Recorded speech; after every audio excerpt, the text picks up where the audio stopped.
he found himself in a position whereby he couldn't criticise his partners and shareholders. And I don't think he actually can anyway, can he, contractually? No, he can't. Say anything bad about the Glazers? You wouldn't do that publicly. You wouldn't do that in private. You're in business with people and you're trying to get to the same sort of angle, and they are the majority shareholder in the club. But a lot of the things that he was pointing towards, like we're running out of cash, we've employed 500-600 people too many in the last 5-6 years. It's obvious where he was. Obviously, it's not him that's employed those people. It's not him that's run up these costs. It's not him that's drained the cash. It's not him that's put the debt on the club with all these sort of horrific interest payments. It's not him that's recruited shockingly for the last 10 years, and the point whereby we now owe 350 million to other clubs. All these things have been done before he's come in. Now, there's no doubt he's made some mistakes in that first 12 months since he's come in. He admitted to the mistake around Erik ten Hag. He sort of fronted up on the Dan Ashworth one and said we just got it wrong and we just had to correct it quickly. Well, I like Dan, but if they think he got it wrong, at least he's fronted up and spoken about it. Get back to Gary in just a quick second, but remember, if you like this video, please like, share and subscribe, and don't forget to click the notification button so that you know when the next Big D video hits. And as ever, if you've got something to say, if something is bubbling up inside of you that you need to express, please put it in the comments. The Big D reads all of the comments. Anyway, in this clip, Gary is going to be talking about the fallout from his exclusive interview with Sir Jim Ratcliffe. And he's also going to be talking about the new stadium as well. And the Big D has to say it's a nice little snippet, actually, and he does agree with a lot of what he has to say. But you make up your own mind. Stick around for after the clip, and the Big D will explain exactly why he agrees with what Gary's got to say in this clip. Here he is. Question, Gary, to you is, did you leave that interview with Sir Jim feeling more positive about the future of United than you were when you walked in? I think I did. Because I've been like a broken record or a stuck record for the last 5, 6, 7 years, and people have at times, when I've been calling out the Glazer family for not speaking, for not communicating to the fans, for not investing in the stadium, for not investing in the training ground, and wanting answers, and seeing the cash reserves, by the way, sort of drip down to nothing over a period of 4 or 5 years. I've asked for people to stand up and speak, and Manchester United, and if you're an owner of United, you're in a statesman-like position. And I have to say yesterday that, there were certainly some more points in that interview where Jim was uncomfortable.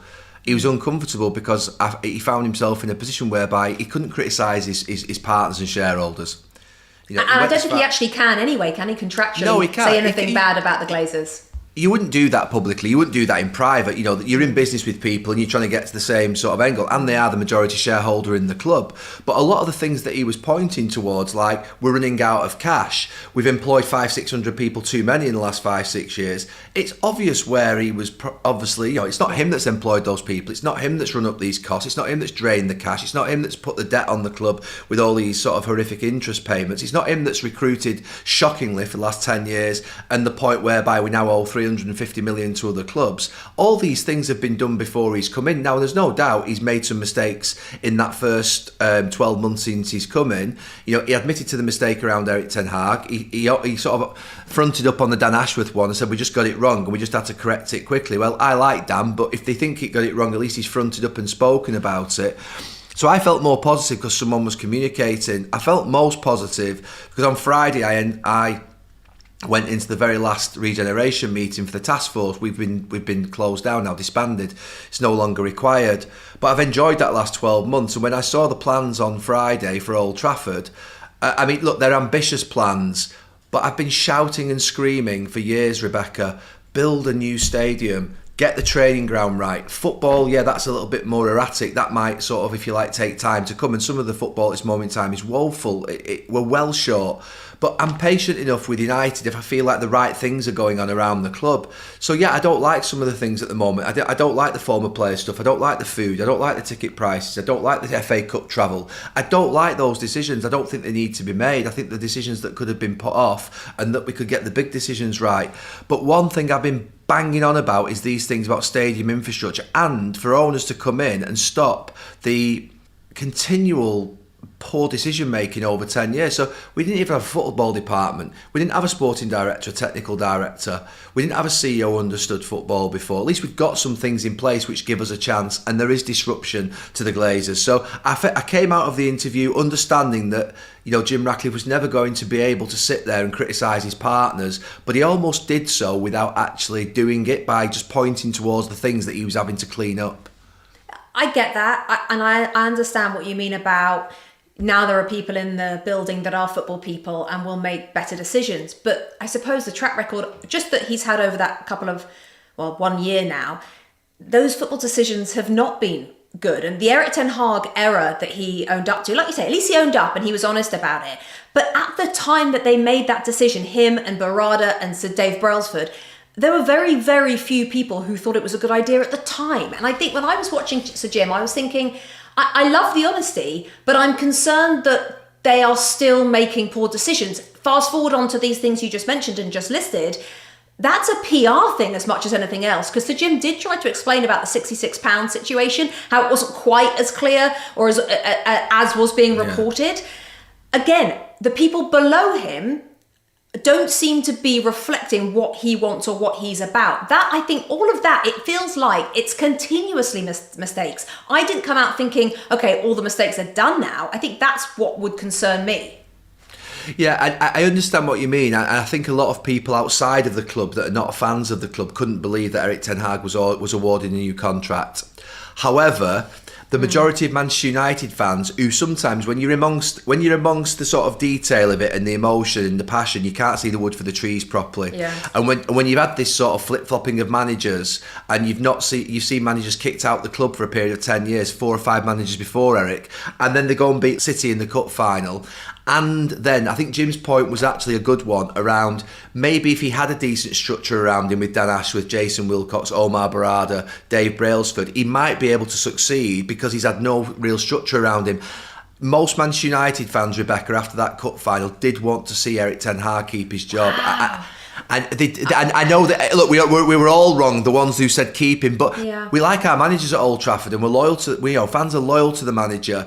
I thought the Dan Ashworth one was a bigger problem in my mind. If you're looking at implementing cultural change at a club, Dan Ashworth at the FA, that's what he did. He did that at another couple of clubs as well.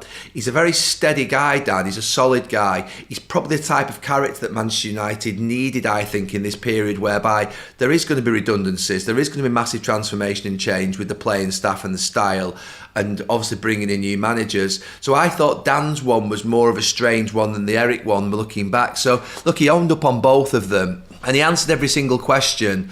And I asked him, to be fair, I've been waiting to do that interview, Rebecca, for 6-7 years about the cash, the debt, the stadium, the decisions that the club make. You know, it's not through research, it's through just living it every day with every United fan and seeing and feeling what United fans feel. And look, there were some moments that were challenging, and I felt it was challenging for him at times. I could see it in his face, but I also understand that it was a big thing for him to stand up there and be a Manchester United owner. You know, we don't hear from FSG, we don't hear from Bowley and the other guy at Chelsea, we don't hear from Kroenke's, we don't hear from Daniel Levy, we don't hear from Abramovich, we don't hear from any of them, by the way, we don't hear from the Glazer family.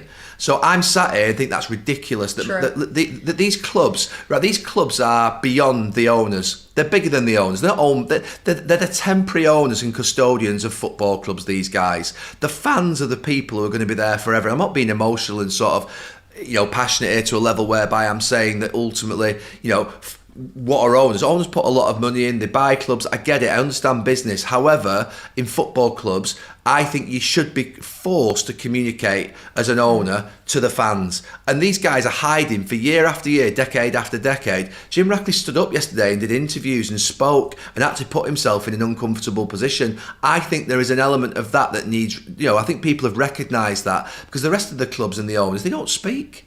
He did think that they'd seen progress. He's seen progress. You obviously, clearly, the way you interviewed him, didn't really agree.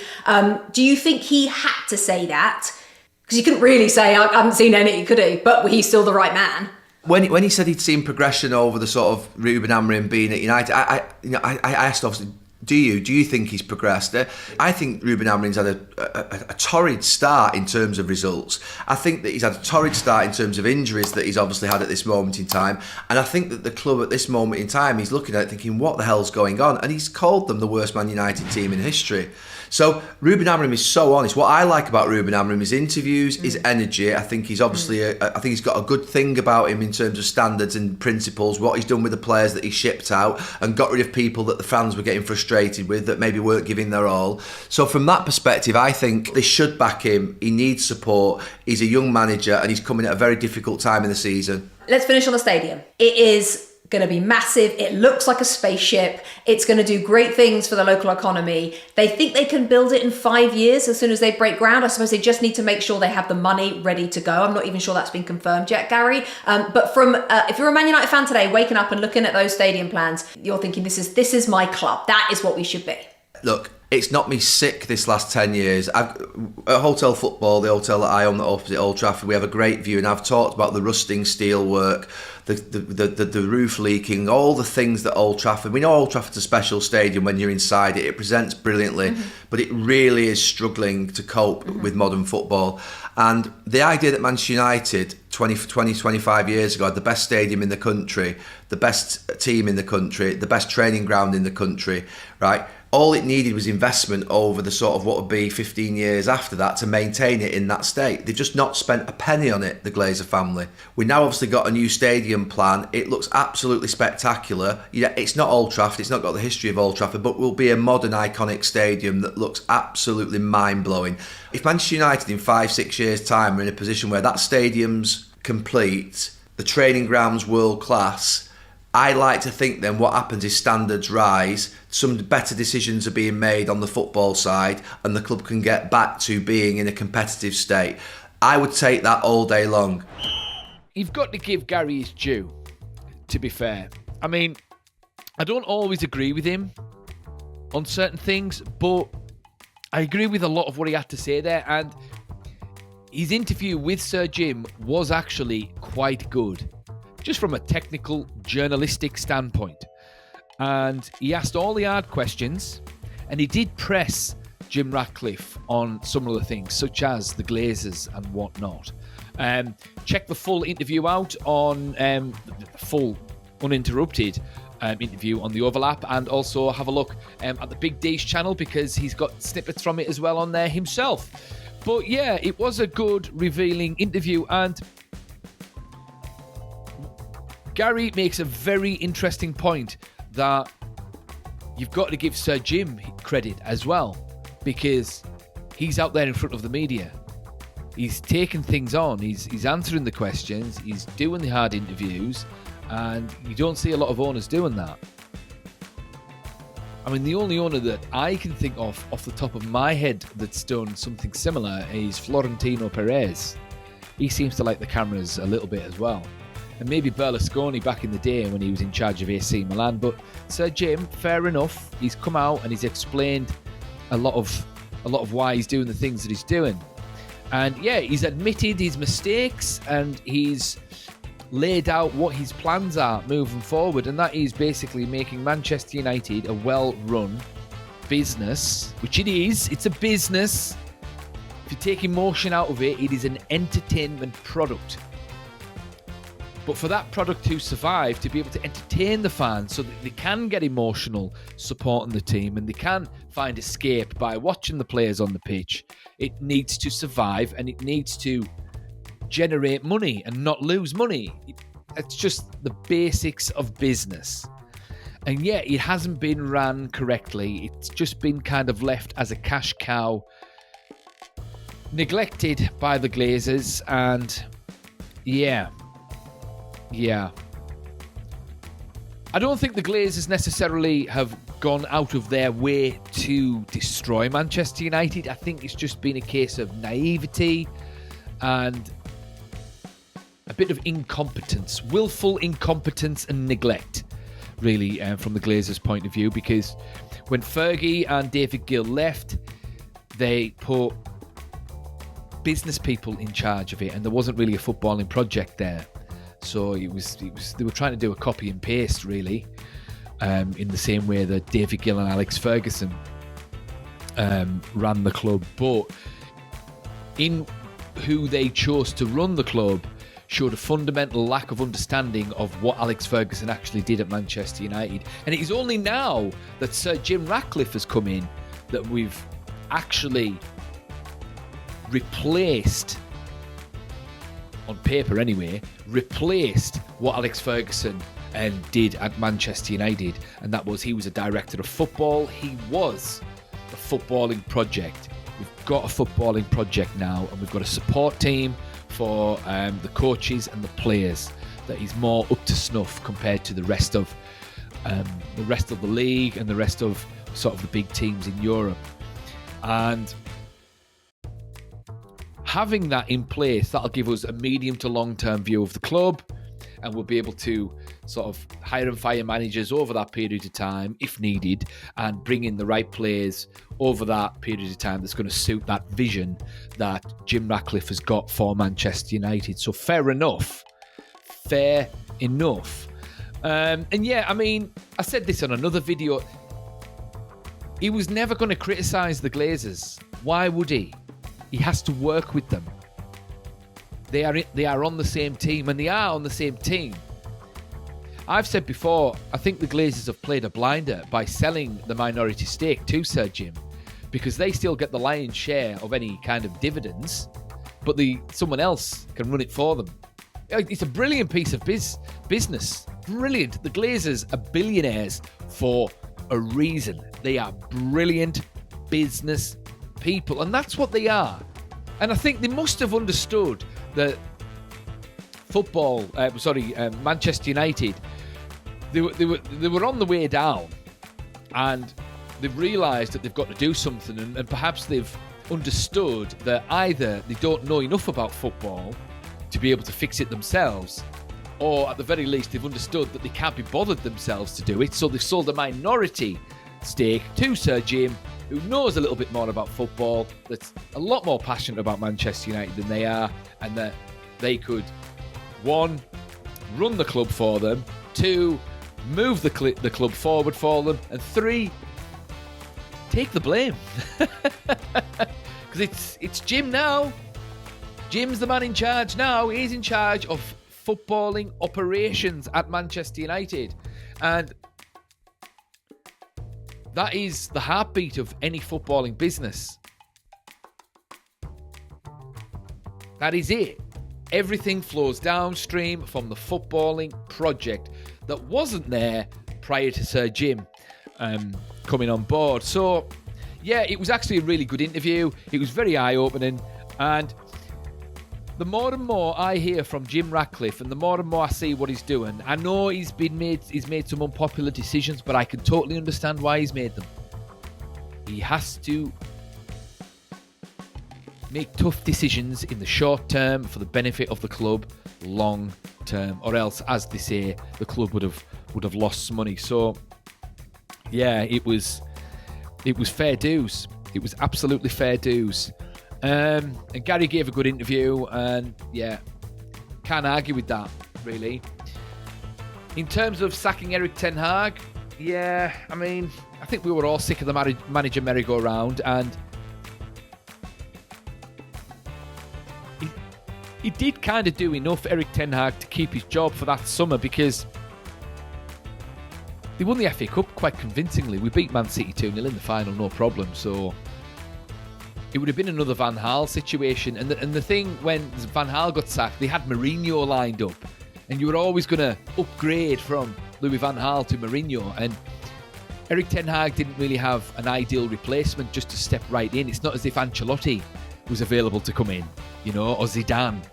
Whether or not they sort of approached those guys or not, I don't know, but you know, they weren't there available to come in. And yeah, I mean, maybe if Erik ten Hag had come in after Ineos had a couple of years to sort of get the feet under the table and understand the club, and you know, get everything ticking in the right direction the way they wanted to go, then maybe he would have been a little bit more successful, because they might have tempered his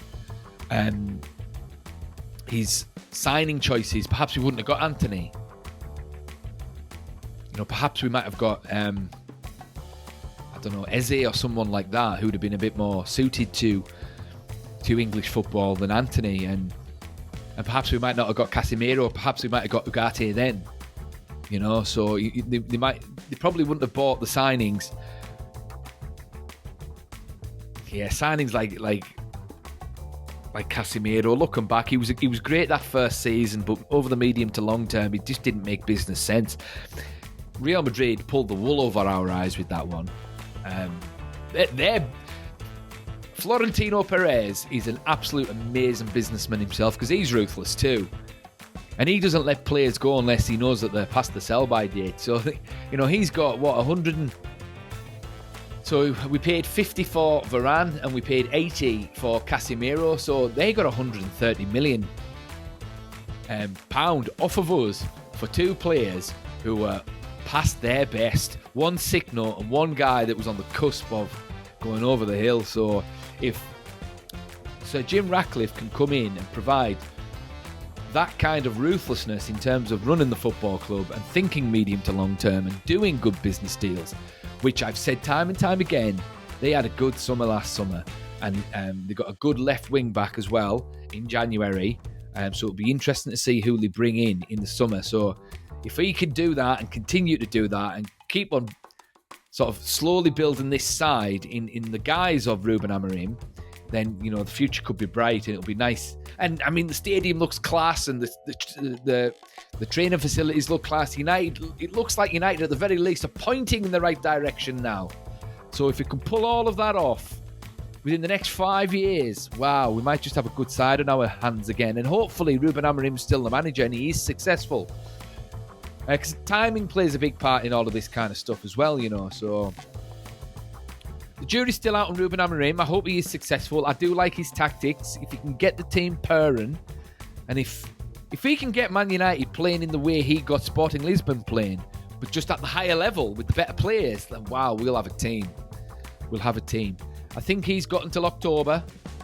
If he's not done it by October, then I think the sword of Damocles will be coming down on Ruben Amorim. But we'll see.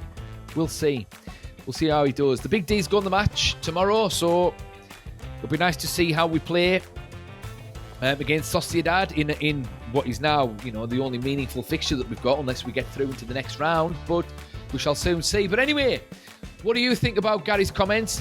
What do you think about his notion that at the very least Sir Jim Ratcliffe is, he's facing the fire head on? Thoughts in the comments, and the Big D will see you in the next one.